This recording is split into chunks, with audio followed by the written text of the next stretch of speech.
चलिए वक्त हो चुका है कैनफिन होम्स के मैनेजमेंट के साथ बात करने का। और नतीजों के बाद देखें आप तो कैनफिन होम्स में थोड़ी अभी गिरावट देखने को मिल रही है, करीब करीब 2.5%। और रिजल्ट की बात करें तो कंपनी की रेवेन्यू 6% और प्रॉफिट में 12% की बढ़ोतरी देखने को मिली। एसेट क्वालिटी में भी हल्का सुधार है। नतीजे और ग्रोथ आउटलुक पर बात करने के लिए हमारे साथ मौजूद है कंपनी के MD and CEO Suresh Iyer ji. Suresh ji good morning, बहुत स्वागत है आपका CNBC आवाज़ पर। सर सबसे पहला सवाल तो प्रॉफिट में बढ़ोतरी देखने को मिल रही है, रेवेन्यू भी अच्छा रहा है, एसेट क्वालिटी भी उसमें भी हल्की सुधार तो देखने को मिली है।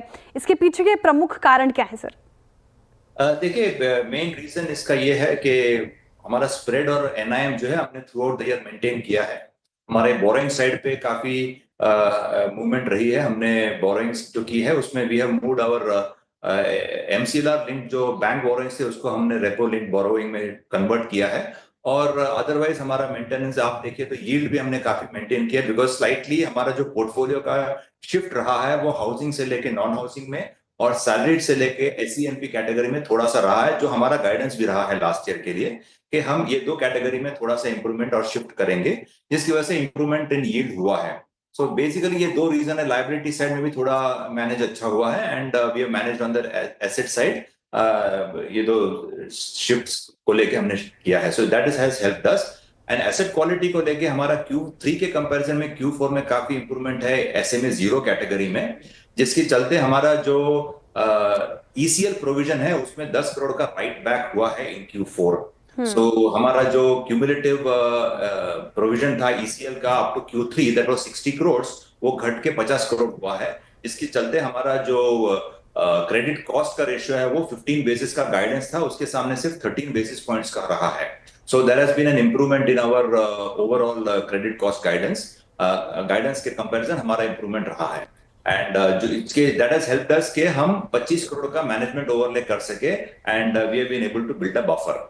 सो बिल्कुल सर। क्रेडिट कॉस्ट गाइडेंस अच्छा रहा है, एसेट क्वालिटी में भी इवॉल्व हुआ है, वहाँ पे भी मजबूती देखने को मिल रही है सर। लेकिन लोन ग्रोथ के मोर्चे पर कैसा रहा है परफॉर्मेंस, वहाँ पे आपकी राय और आउटलुक क्या होगी? देखिए, FY25 में हमारा थोड़ा सबड्यूड रहा है disbursement as well as loan book growth. Disbursement में ओवरऑल पूरे साल में 5% की बढ़ोतरी हुई है एंड AUM में 9% की, जबकि current year that is FY26 में हमारा गाइडेंस रहेगा 20% AUM ग्रोथ का एंड 13 to 15% AUM ग्रोथ का रहेगा एंड 20% डिसबर्समेंट ग्रोथ का गाइडेंस है। लास्ट ईयर हमारे जो कर्नाटका स्टेट में जो प्रॉब्लम्स हुए थे ई खाता को लेके, उसकी रीजन से हमारा कर्नाटका ग्रोथ जो 20% चल रहा था इन अप टू Q2, वो Q3 और Q4 में थोड़ा हिट हुआ है। ऑलमोस्ट 600 करोड़ का डिसबर्समेंट इम्पैक्ट हमें कर्नाटका में देखने को मिला है बिकॉज ऑफ दिस ई खाता इश्यू। बिल्कुल सर, लोन ग्रोथ में तो 3% का हमें जंप देखने को मिला क्वार्टर एंड क्वार्टर बेसिस, आपने उस पर राय भी रखी। लेकिन sir NPA current NPA ratio क्या है और आप इसको प्रीवियस क्वार्टर से कंपेयर करें तो क्या चेंजेस आए हैं, साथ ही अपकमिंग क्वार्टर्स में इसको लेकर आप कैसे इसको देखते हैं?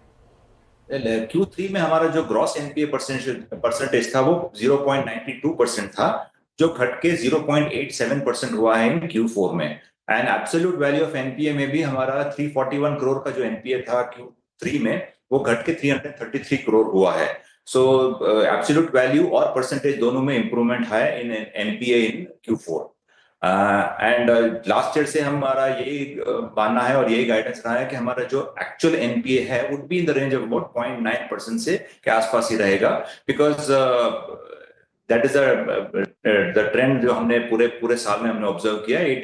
86 to 92 बेसिस पॉइंट्स का ही हमारा NPA रहा है। सो अप्रोक्सीमेटली 90 का हमारा क्रॉस NPA का गाइडेंस रहेगा। That is what is the real NPA। Sir overall बात करूँ तो फाइनेंशियल 2026 से क्या एक्सपेक्ट कर रहे हैं, क्या आउटलुक है, क्या गाइडेंस होगी? मैंने बताया हमारा जो एफर्ट रहेगा वो है पूरे साल में हमारा स्प्रेड 2.5 एंड निम 3.5 का हमारी कोशिश रहेगी मेंटेन करने की। इसके चलते हमारा जो डिसबर्समेंट एंड AUM में हमारा, जैसे मैंने आपको बताया, 20% ग्रोथ इन डिसबर्समेंट का हमारा टारगेट है एंड जिसके चलते 13 to 15% का AUM ग्रोथ रहेगा। And in terms of and ये spread NIM and disbursement growth and AUM growth के चलते हमारा जो ROE है we will be maintaining at 2.1 के आसपास and our ROE should be around 17 to 17. शुक्रिया सर, बहुत बहुत हमारे साथ जुड़ने के लिए, तमाम सवालों के जवाब देने के लिए। बहुत सारे सवाल मेरे मन में थे लेकिन समय इतनी की इजाज़त दे रहा है। बहुत शुक्रिया सर CNBC आवाज़ को अपना वक्त देने के लिए। चलिए इसी के साथ